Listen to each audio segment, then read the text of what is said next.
Alright guys, welcome back to the channel, and in today's video we're going to be taking a look at another subscriber's loadout, and I gotta say guys, this one is pretty crazy. Today we're going to be taking a look at the AMR Mod 4, and this sniper has a special ability that once you end up pack-a-punching it, the movement gets pretty insane, and not only that, it gets rapid fire applied, making it so you can spam the trigger basically as fast as you want, and if you got a good laser on it, you can almost use this thing as a shotgun. I ended up taking this sniper up against the tomb boss, and this thing did some crazy damage numbers, and it really surprised me. So if you guys are looking for a good OP loadout to rock here during season 2, and if you want to take on the tomb boss, this is definitely a good one. But with all that out of the way, be sure to drop a like, subscribe to the channel, and I hope you guys enjoy today's video. If you guys are looking to unlock any of those mastery camos here in Black Ops 6 and you just don't have the time to grind these things out, and I'm talking about Abyss, Nebula, and Dark Matter, then be sure to check out Mitch Cactus. They offer the most reliable services in Call of Duty, including bot lobbies, camo unlocks, or pre-made accounts. So if you are someone that just doesn't have time to game all day and you want to unlock these things, then be sure to check out Mitch Cactus. For a little bit of security, they got thousands of great reviews on Trustpilot, so be sure to head on over to the site and check out any of the deals that they got going on, and be sure to use code REALG for a limited time only.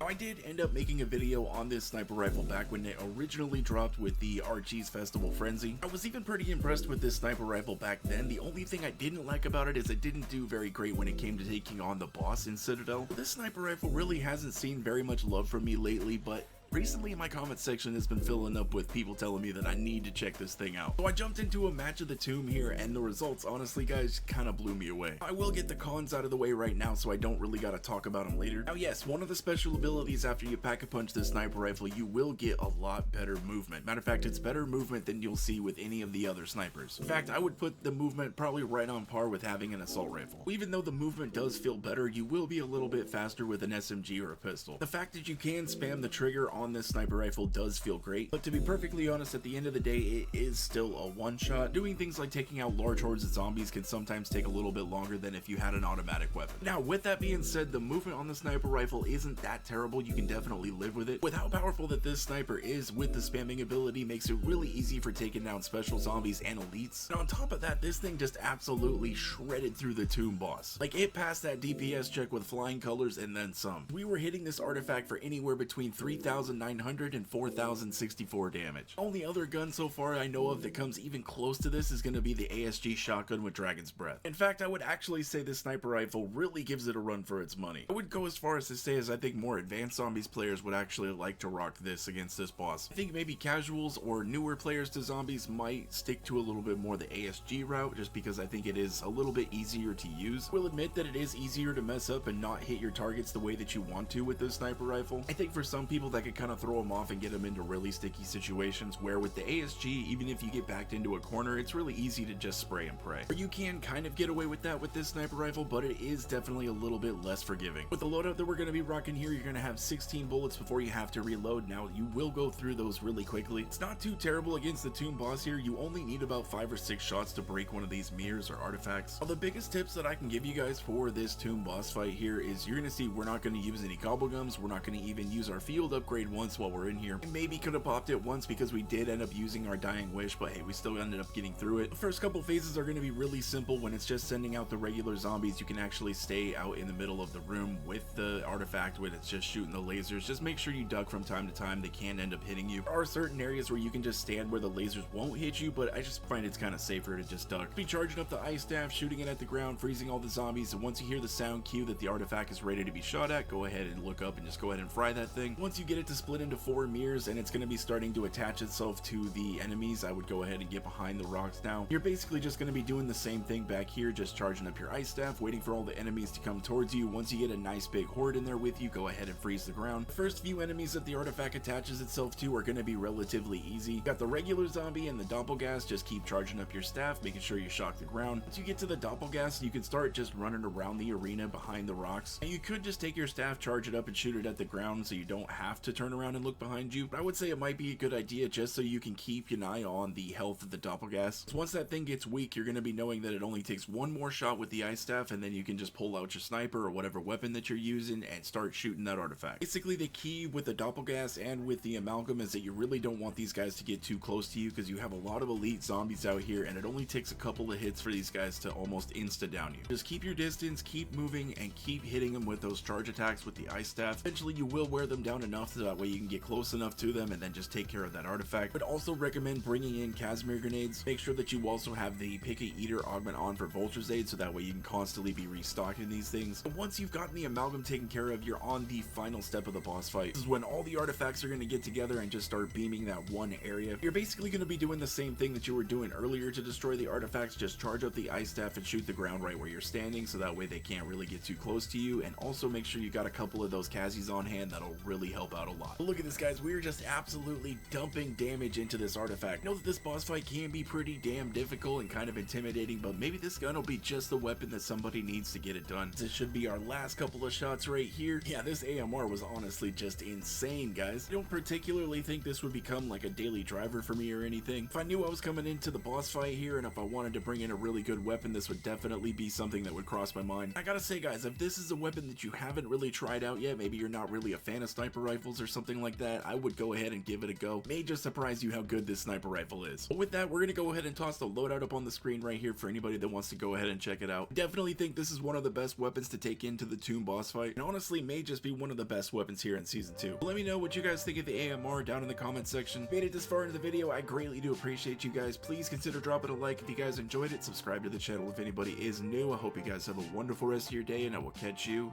in the next one.